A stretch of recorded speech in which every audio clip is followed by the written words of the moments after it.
Deus já mostra em Gênesis 3, fala, mulheres, você agora, em vez de ter um parto tranquilo, vai ter um parto no meio de dores, porque o pecado faz isso.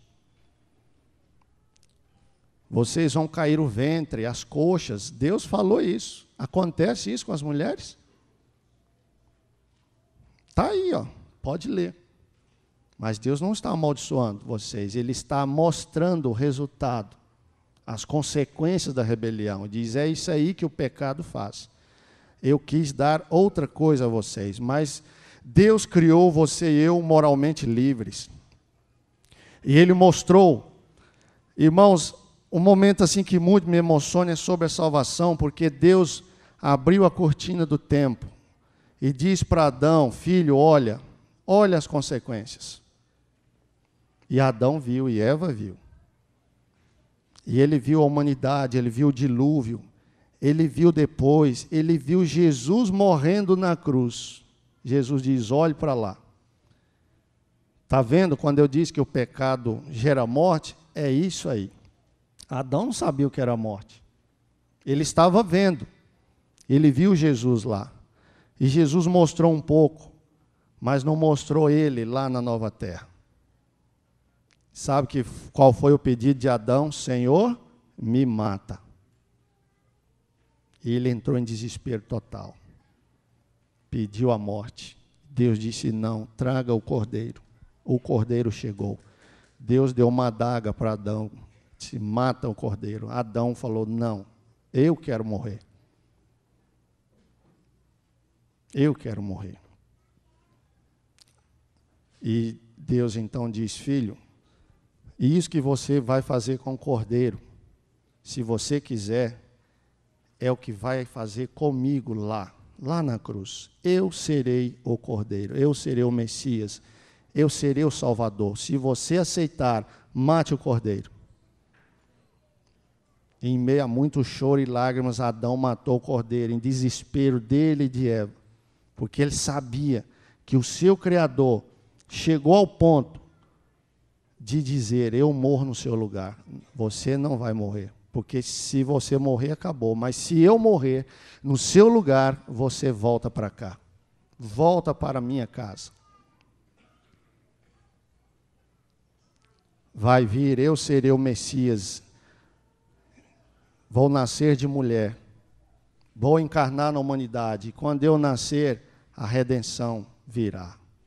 Que maravilha, irmãos. Eles então saem do Éden, saem da casa de Deus, da casa do Pai. É por isso que mais tarde Jesus diz que vai nos levar de volta para a casa do Pai. Porque foi de lá que a humanidade saiu, da casa do Pai. Então, foram, não sabemos quanto tempo após a rebelião, tiveram o primogênito. Mas o texto diz que concebeu e deu à luz. E Eva ficou tão feliz com toda aquela história que ela ouviu da boca de Deus ali, do Cordeiro, do Messias, que quando Caim nasceu, ela imaginou uma coisa só. Qual foi? Adquirir um varão. Quem? O Senhor. Porque aí no português diz com auxílio. Isso aí não está no texto hebraico. Não, isso aqui é para dar concordância. Mas o texto hebraico original, que Moisés escreveu, não foi isso que Eva disse. Ela entendeu que Caim era o Messias, o Senhor. E que a redenção estava ali. Adquirir um varão, o Senhor, o Messias. Tamanha era a credibilidade que ela tinha na palavra de Deus, que ela diz, é tão somente aqui. Ela se esqueceu de toda aquela visão que Deus havia mostrado. Você e eu somos assim também. Quando a gente ouve histórias como dessa garotinha, que está na igreja, 17 anos, e sai por aí achando que sexo antes do casamento é normal, e com Raimundo, João, Joaquim, todo mundo, dá nisso aí. E a notícia que ela mais quer ouvir, qual é? Você está curado. Eva queria ouvir isso. Chegou o Messias, chegou o Redentor. Bom, aí vem o segundo filho. Provavelmente entre Caim e Abel tenha nascido as meninas. Porque aqui diz que depois Caim se casou e com uma das irmãs mais novas. Claro, Deus permitiu isso até muitos tempos depois que seu povo se estabeleceu como um povo. Mas chegou o momento que Deus disse, basta. O sangue não dá mais para... Aí vem o Abel.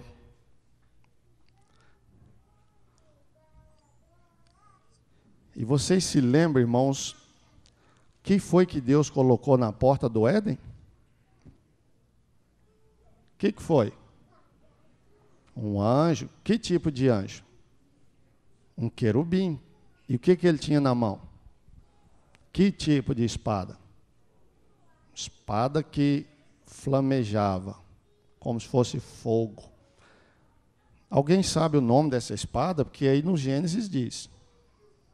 Alguém já ouviu falar? Já sabe o nome? Gostariam de saber?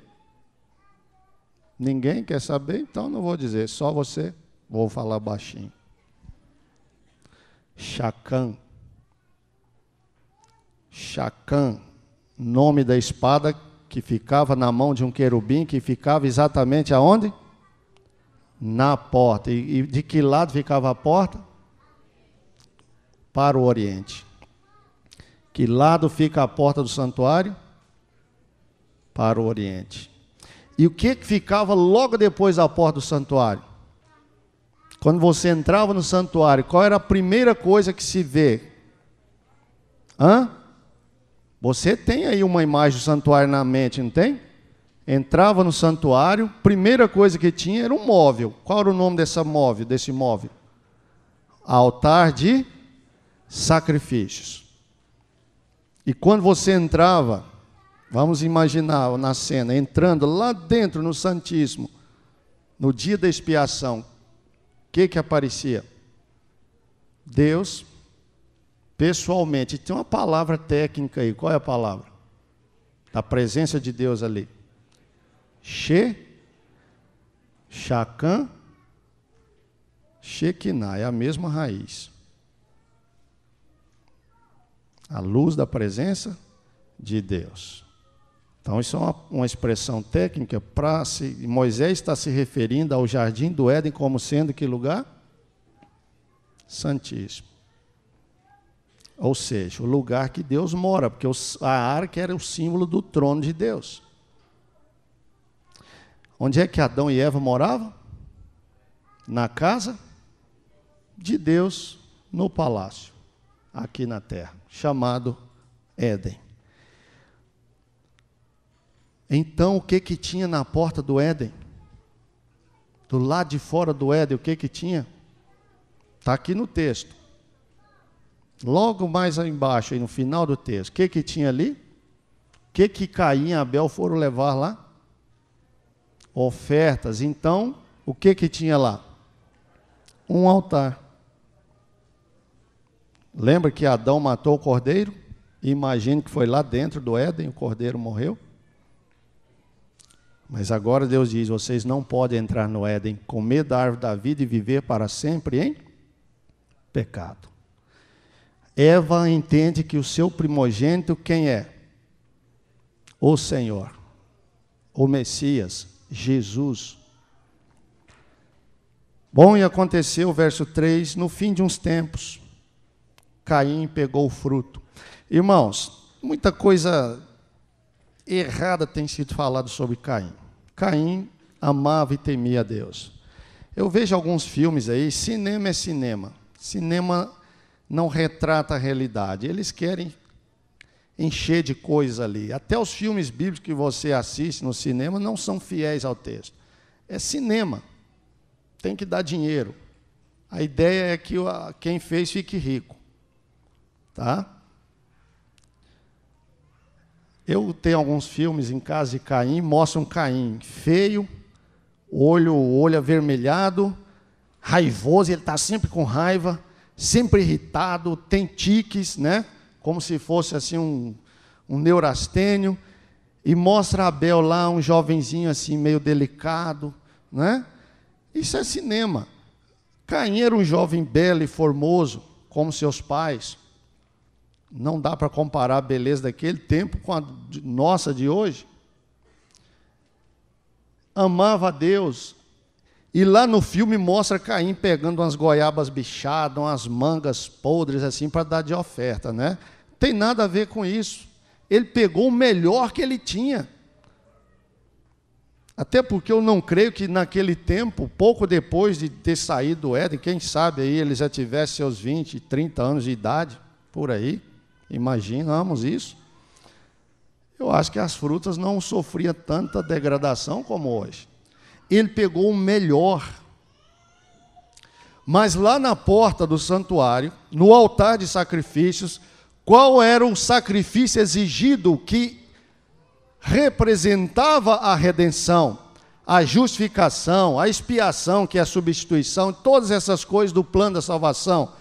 Qual era o sacrifício exigido? Um cordeiro. Sangue era exigido, porque aquilo ali era uma metáfora de que sangue deveria ser derramado por causa da rebelião. E rebelião, amigos, é uma palavra mais bonita para pecado. Pecado é isso. Pecado não é a coisa errada que você e eu fazemos, isso é a consequência dele, é o sintoma. Pecado é a rebelião, é a condição. Não é só fazer coisa errada, não. Eu faço coisa errada porque eu sou pecador, não para ser pecador. Eu faço porque já sou. Minha vontade, minha tendência natural é essa. Mas quando Deus habita em meu coração, eu recebo a natureza espiritual, e o apóstolo Paulo diz que ela luta contra a carnal, não é? Jesus olha para nós, a igreja hoje, ele não nos chama de pessoas de adventistas espirituais. Sabe por quê, irmãos? Porque ainda não somos. Somos só carnais. Sabe o que é um carnal? É um rebelde. Sabe que tem que servir a Deus desse jeito, mas não quero desse jeito, eu quero do meu jeito.